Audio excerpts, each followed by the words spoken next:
नमस्कार. Maharashtra times online मध्ये आपल्या सर्वांचं स्वागत. मागील काही दिवसांपासून इस्रायल आणि पॅलेस्टाईनमध्ये संघर्ष सुरू आहे. या संघर्षामध्ये जवळपास 200हून अधिक पॅलेस्टाईन नागरिकांना आपले प्राण गमवावे लागलेत. तर इस्रायलमध्ये 10 लोकांना प्राण गमवावे लागलेत. या दोन्ही देशांमध्ये खरं तर काय संघर्षाची कारणं आहेत? या संघर्षाची नेमकी कारणं म्हणायची तर धार्मिक आहेत, की सांस्कृतिक आहेत, की आणखीन आहेत? गेली अनेक दशकांपासून या 2 देशांमध्ये इस्रायल आणि पॅलेस्टाईनमध्ये नेमका वाद काय आहे? याच्यामध्ये नेमकं या संघर्षाची इतकी वेळ का यावी आणि इतक्या वर्षांपासून हा संघर्ष नेमका का सुरू आहे, हे जाणून घेण्याचा आज आपण प्रयत्न करणार आहोत. आपल्या सोबत आहेत अतुल कहाते. अतुल कहाते सर यांची खरं तर ओळख करून देण्याची गरज नाहीये. त्यांचा त्यांनी विविध विषयावरती पुस्तकं लिहिली आहेत. त्यातलं खास करून इस्रायल पॅलेस्टाईन एक अस्तित्वाचा संघर्ष हे पुस्तक खरं तर खूप चर्चेत आलं होतं.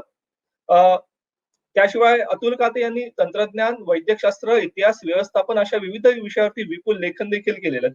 आज आपण अतुल कहाते सरांकडून समजून घेणार आहोत, इस्रायल आणि पॅलेस्टाईन मधला नेमका वाद काय? सर खूप खूप स्वागत. माझा पहिला प्रश्न तुम्हाला असाच आहे, की गेले काही म्हणजे ज्या दिवसापासून इस्रायल आणि पॅलेस्टाईनमध्ये संघर्ष सुरू झालेला आहे, त्या दिवसापासून बरेचसे सोशल मीडियावरती प्रचंड मेसेजेसचा भडीमार सुरू झालाय. आणि त्याच्यामध्ये एक महत्वाचं कारण असं सांगितलं जातंय, की इस्रायल आणि पॅलेस्टाईनच्या संघर्षाचं कारण धार्मिक आहे. मुस्लिम विरुद्ध अरब मुस्लिम विरुद्ध ज्यू असं एक कारण आहे. नेमकं या दाव्यामध्ये किंवा या संघर्षाचं कारण धार्मिक आहे, की इतर काय आहे? अ, याचं खरं म्हणजे कारण एका शब्दात सांगायचं तर त्याला झिओनिझम असं म्हणतात.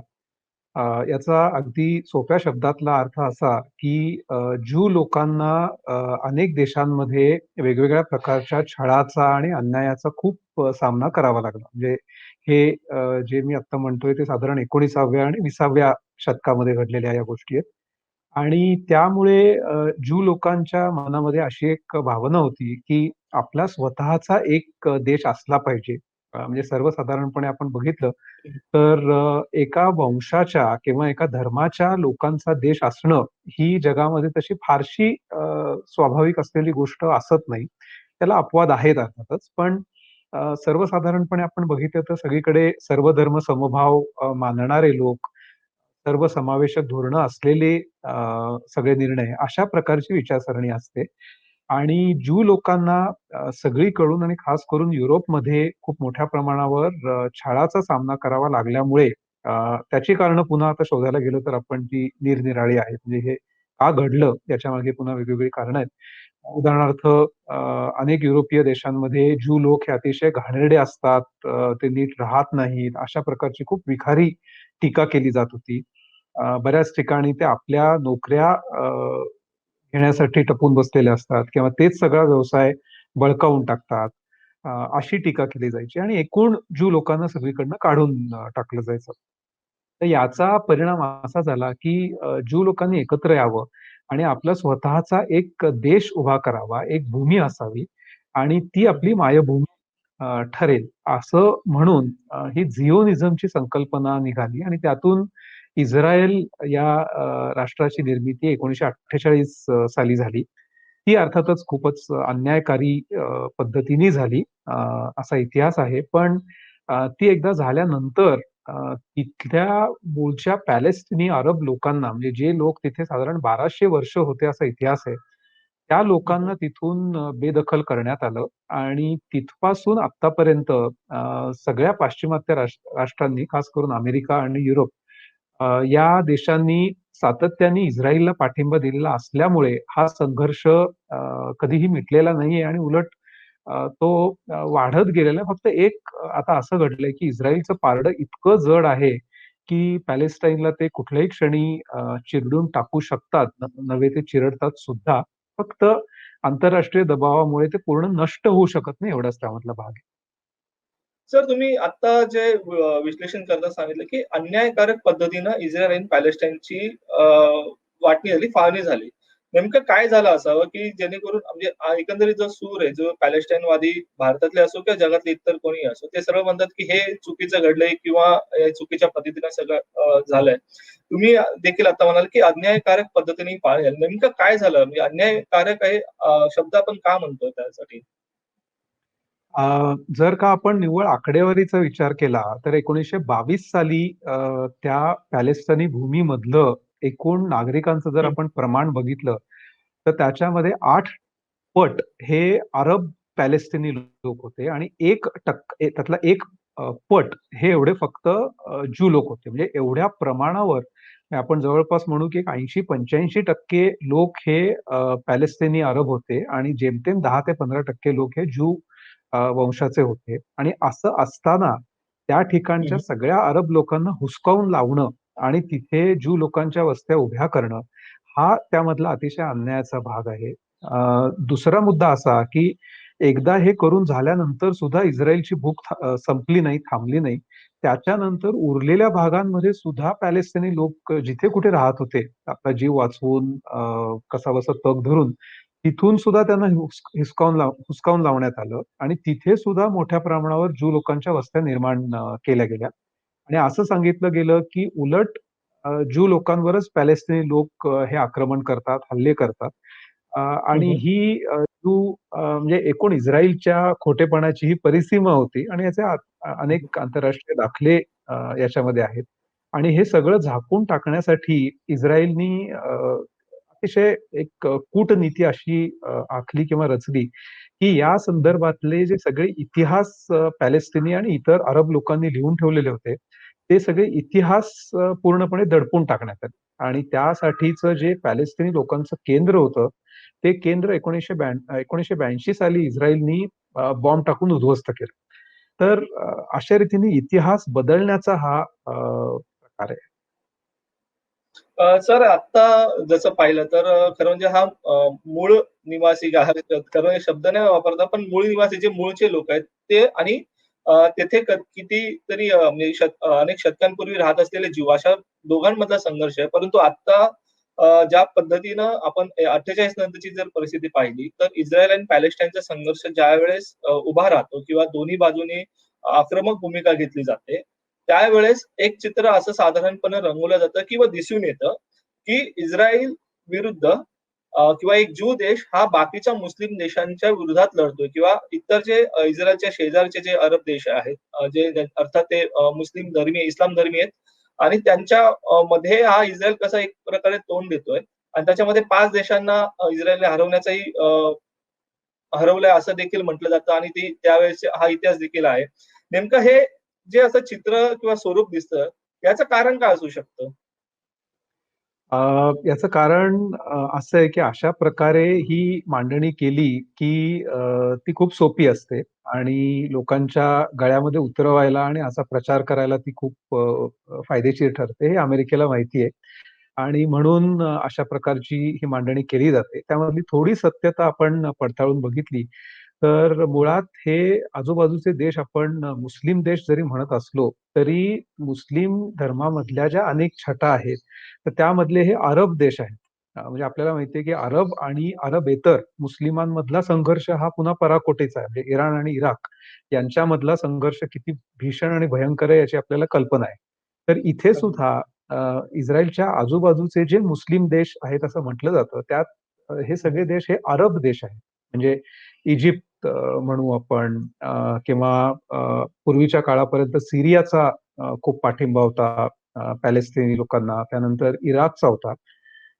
आणि याला इतर मुस्लिम देशांचा मात्र अजिबात पाठिंबा नाही, हे मला इथे अधोरेखित करायचंय.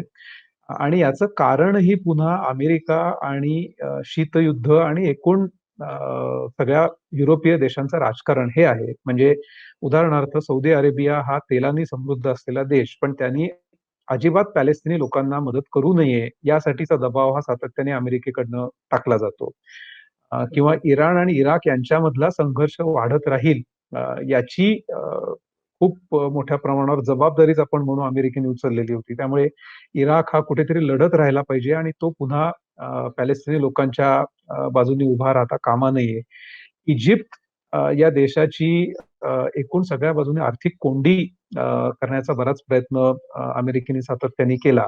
आणि त्यामुळे इजिप्त हा इस्रायलचा कट्टर शत्रू म्हणजे पॅलेस्टिनी लोकांच्या बाजूने उभा राहणारा कदाचित एकमेव देश अशी इजिप्तची जी प्रतिमा होती, ती प्रतिमा एकदम पूर्ण बदलली. म्हणजे 1980च्या दशकामध्ये इजिप्तचे राष्ट्राध्यक्ष अचानकपणे कुणालाही कुठलीही कल्पना नसताना थेट इस्रायलमध्ये गेले आणि इस्रायलच्या संसदेमध्ये त्यांनी भाषण केलं.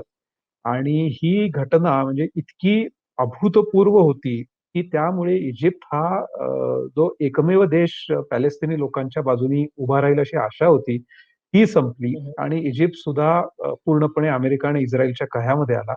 आणि तुम्ही जो दुसरा उल्लेख केला, की इस्रायलने युद्धामध्ये 5 अरब देशांना नमवण्याचा पराक्रम केला, असं जे म्हटलं जातं, हं, त्यातलाही हं. इतिहास पुन्हा जर का आपण बघितला, तर त्यामध्ये हे 5 देश सामील झालेले नव्हते. म्हणजे त्याच्यामध्ये फक्त एक देशच अधिकृतरित्या सहभागी झालेला होता.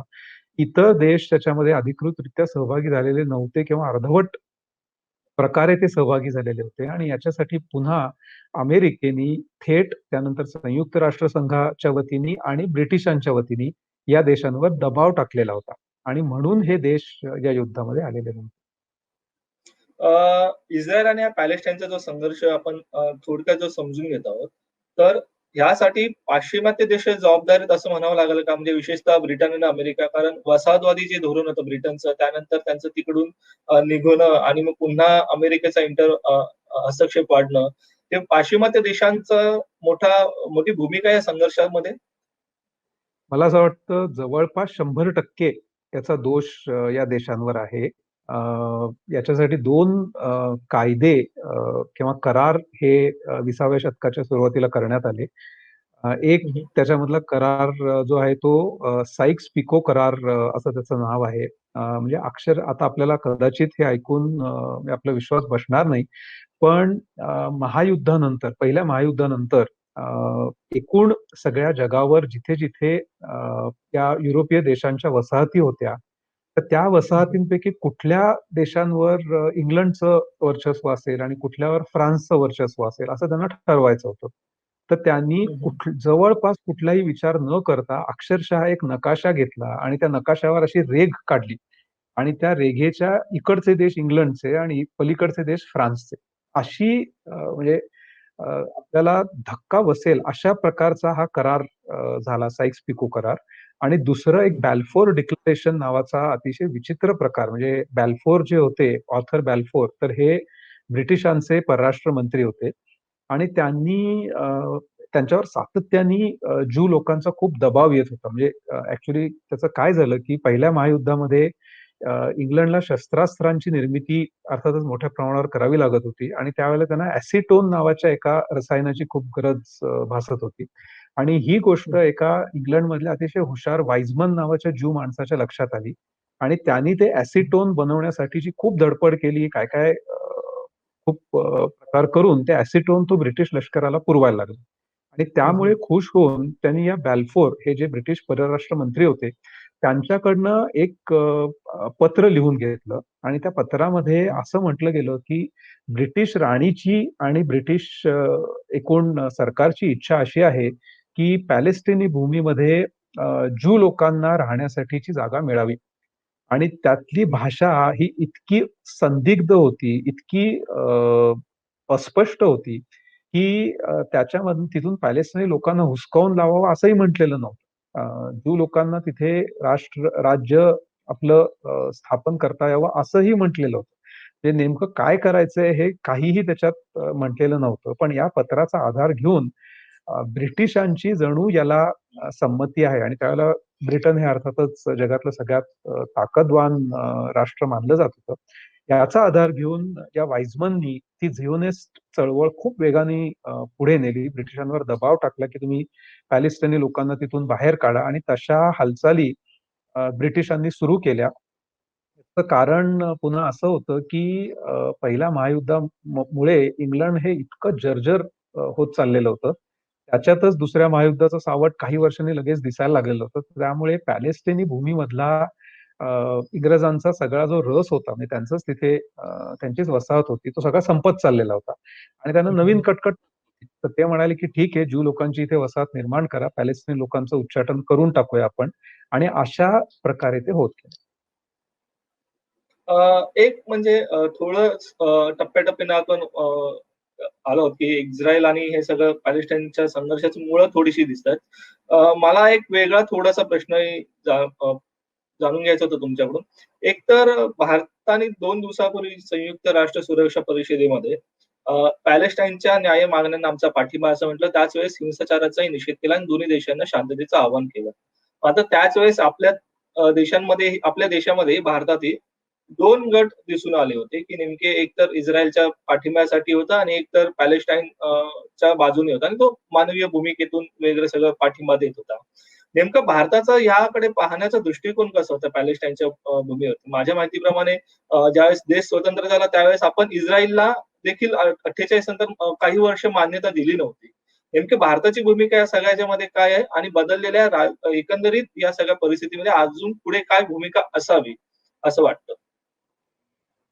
तुम्ही म्हणता ते बरोबर आहे. म्हणजे इस्राईलला राष्ट्र म्हणून मान्यता नसणं आणि पॅलेस्टाइनी लोकांचं तिथे राष्ट्र आहे अशी मान्यता देणं, अशा प्रकारची साधारण भारताची भूमिका ही आत्तापर्यंत होती आणि अनेक देशांची होती.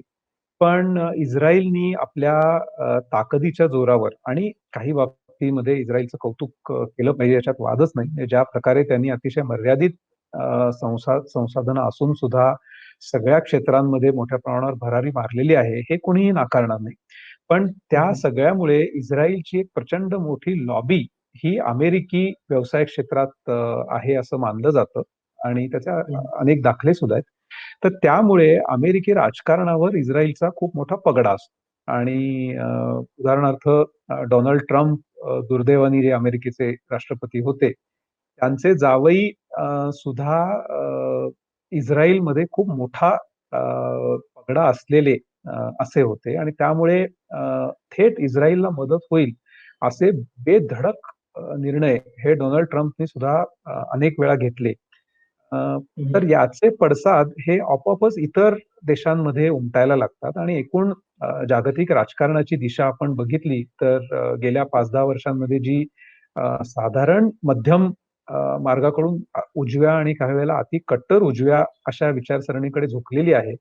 तर हं, हं. तिथे त्या विचारसरणी शी साधारण जुळणारी ही इस्राईलची सुद्धा भूमिका असल्यामुळे देशोदेशी अ, याचे सगळे पडसाद दिसतायत. म्हणजे पॅलेस्टिनी लोकांची मूळ त्यांची समस्या काय आहे आणि तिथे काय हं, घडलं हे नेमकं समजून न घेता हं. इस्राईलचं म्हणणंच बरोबर आहे आणि एकूण जो बलवान त्याचं बरोबर असं मानलं जाण्याची एक रीत दुर्दैवाने अनेक ठिकाणी जी पडलेली आहे, त्याचा हा परिणाम आहे. आणि मला असं वाटतं, की भारताने जी पहिल्यापासून खरं म्हणजे भूमिका घेतलेली होती, की हं, हं. पॅलेस्टिनी लोकांचं म्हणणं आहे ते बरोबर आहे, त्यांना न्याय मिळाला पाहिजे.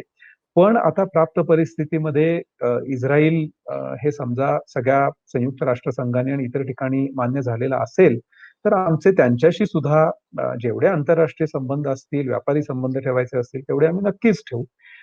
अशा प्रकारची भूमिका पण पॅलेस्टिनी लोकांना विषयीची सहानुभूती आणि त्यांना मदत करणं हे न सोडता केलं पाहिजे आणि म्हणून आत्ता 2 दिवसांपूर्वी तुम्ही म्हणालात जे सरकारने जाहीर केलं, ते मला हं, हं. वाटतं बरोबर आहे. म्हणजे ती मध्यममार्गी भूमिका ही जास्त योग्य वाटते. सर तुम्ही डोनाल्ड ट्रम्प यांचा उल्लेख केला. डोनाल्ड ट्रम्प यांनी आपल्या राष्ट्राध्यक्ष पदाच्या अखेरच्या काही महिन्यांमध्ये फार इंटरेस्टिंग घडामोड केली होती. ती म्हणजे इस्रायलचे आणि सोबतच्या काही अरब देशांशी मैत्रीपूर्ण करार घडवून आणले होते. त्या कराराचा परिणाम आत्ताच्या संघर्षावरती काय होईल का? म्हणजे माफ करा, एकंदरीत जे अरब देश आहेत, जे पॅलेस्टाईनच्या बाजूने उभे राहत होते, त्यांच्यामध्ये आता पुन्हा एकदा चल-बिचल होईल का? कारण काहींनी तर थेट इस्रायल सोबतची अनेक वर्षांपासूनची शत्रुत्व मिटवलंय. संबंध पुन्हा सुरू झालेले दोन्ही देशांमध्ये कॉमर्स एम्बेसीज सुरू झालेल्या आहेत. अ, आता पुन्हा एम्बेसी देखील सुरू होत आहेत. त्याचा काही परिणाम होईल का? अ, दुर्दैवाने मला असं म्हणावसं वाटतं, की पॅलेस्टिनी लोकांची चळवळ ही अतिशय क्षीण झालेली आहे बऱ्याच वर्षांपासून. हे आत्ताचं नाहीये. हं, आणि हं. पुन्हा दुर्दैवाने मी असं म्हणेन, की पॅलेस्टिनी लोकांना काहीही भविष्य नाही. हे अतिशय कटू सत्य आहे.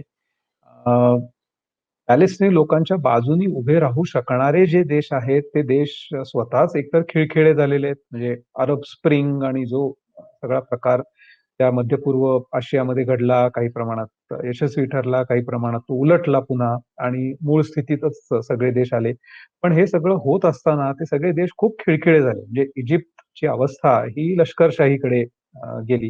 हं, तिथून ती सुरू झाली होती. पुन्हा तिथे निवडणुका झाल्या. त्यानंतर निवडणुका झाल्यानंतर राष्ट्राध्यक्षांनाच तुरुंगात टाकण्यात आलं. तिथे त्यांचा मृत्यू झाला आणि पुन्हा लष्करशाही आली. सीरियाची परिस्थिती काय आपल्याला माहिती आहे. इराक मध्ये सद्दाम हुसेनच्या काळामध्ये जरी खूप म्हणजे अर्थातच हुकुमशाहीसारखं वातावरण असलं, तरी एकूण देशामधली कायदा सुव्यवस्था, लोकांचं आयुष्य हे बऱ्यापैकी सुखकर होतं असं तिथलेच लोक म्हणतात. आणि तिथे आता काय झालंय हे आपण आता बघतो. म्हणजे अशा प्रकारे एकूण आजूबाजूचे सगळे देश हे इतके खिळखिळे झालेले आहेत, की पॅलेस्टाईनच्या बाजूने कोणी उभं राहील याची सुतराम शक्यता नाहीये. म्हणजे याविषयी मला अजिबात शंका वाटत नाही. तर हं, त्यामुळे कुणीही या देशांबरोबर करार केले, तर मला असं वाटतं ते म्हणजे चांगल्या अर्थाने मी म्हणतोय, तर ते करार हे नुसते सिम्बॉलिक आपण ज्याला म्हणू, अशा प्रकारचे असतील आणि त्यांना काहीही अर्थ प्रत्यक्षात राहणार नाही. इस्रायलची ताकद, इस्रायलची भूमी आणि इस्रायलला असलेली मान्यता, या सगळ्या गोष्टी इतक्या प्रचंड मोठ्या प्रमाणावर वाढलेल्या आहेत, की हं, एक भविष्यामध्ये तर याच्यामध्ये काही बदल घडेल असं वाटत नाही. एक साधं उदाहरण तुम्हाला मी सांगतो. काही महिन्यांपूर्वी, काही आठवड्यांपूर्वी जगभरात सगळीकडे इस्रायलचा गौरव झाला, की त्यांनी 50% पेक्षा जास्त लसीकरण केल्यामुळे आता तिथे उदाहरणार्थ लोकांना मुखपट्टी, मास्क वापरायची गरज नाही. हं, ते हं, हं. जाहीररित्या फिरू शकतात. आणि त्याच वेळेला इस्रायलच्याच ताब्यात असलेल्या पॅलेस्टिनी भूमीचा जर का आपण विचार केला, तर तिथे विषण्ण अवस्था होती. म्हणजे करोना असो वा करोना नसो, तिथल्या लोकांचं आयुष्य हे इतकं महाभयंकर आहे.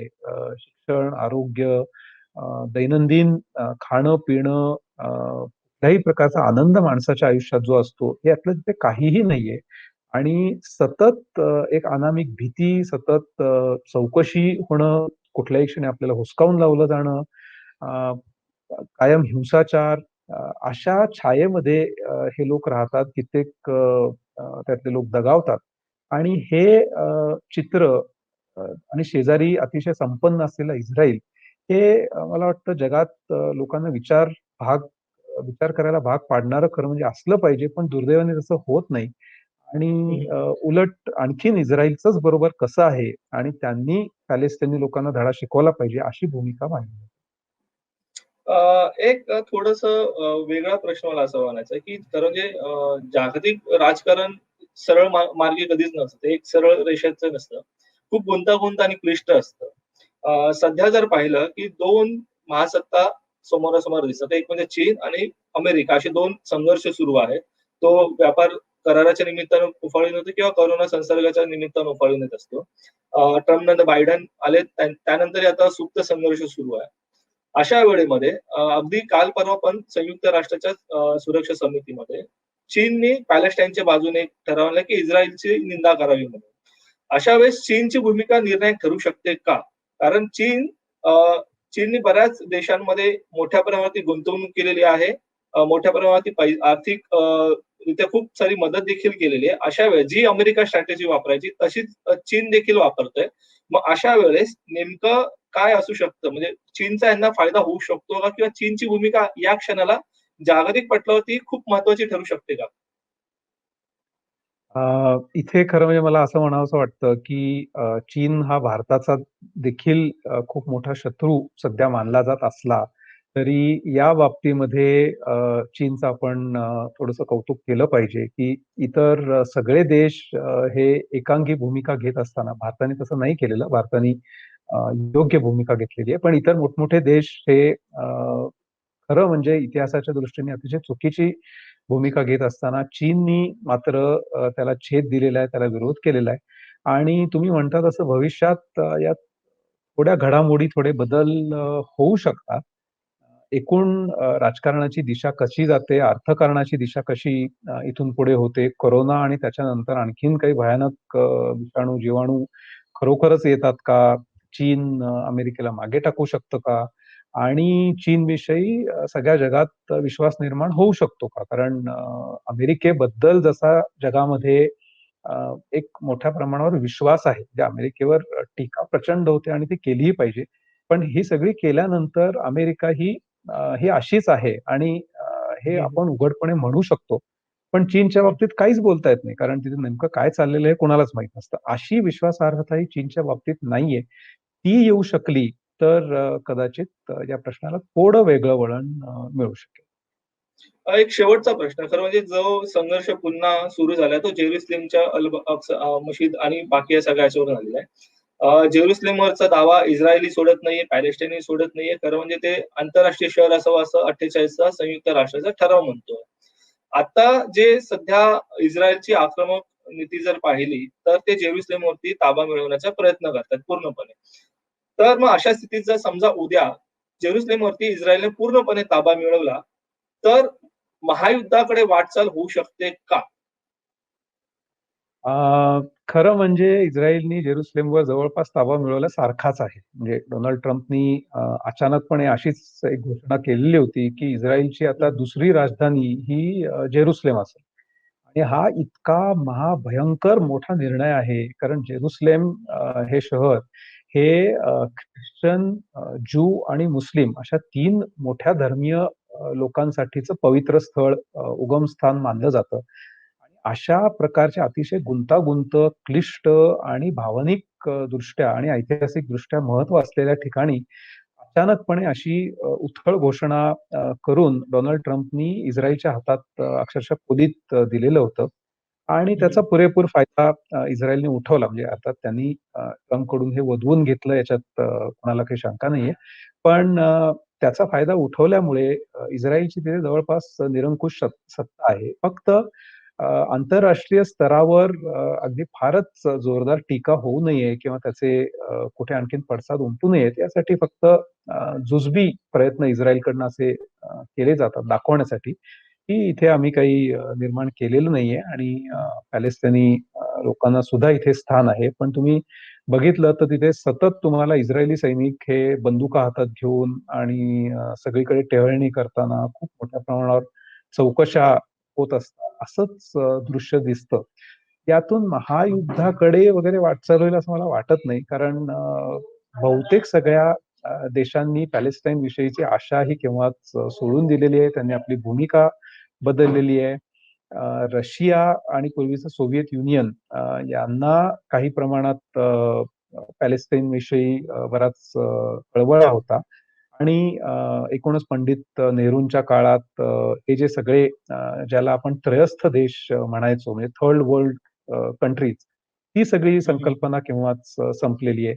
आणि त्यामुळे पॅलेस्टाईनच्या बाजूनी अ, फक्त मानवतावादी निदान त्यांना माणसं म्हणून तरी जगू द्या.